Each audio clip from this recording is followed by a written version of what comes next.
इतिहासकार ये बताते हैं कि जो ये पूरा वंदे मातरम है, उस वक्त बंगाल की आबादी लगभग 7 करोड़ के आसपास थी, जो उड़ीसा तक पूरा फैला हुआ था।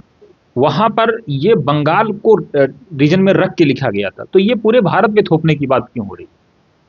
देखिए, ऐसा है कि बीमार सोच के लोग हैं,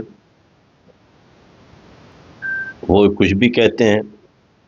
ईमानदारी की बात यह है कि हमको ऐसा लगता है कि उनके पास कहत है मुद्दों का।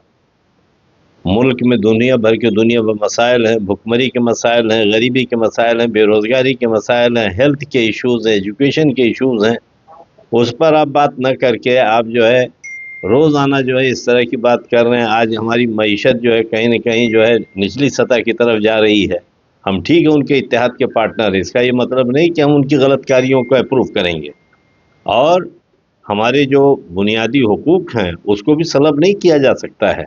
लिहाजा इस बात पर मैं बहुत वाज़ेह हूँ, बहुत क्लियर हूँ कि बहैसियत मुसलमान मैं इस बात की मैं मुखालफत करता हूँ, और ये जो है बिल्कुल कहीं से कहीं तक इसको अप्रूव नहीं किया जा सकता।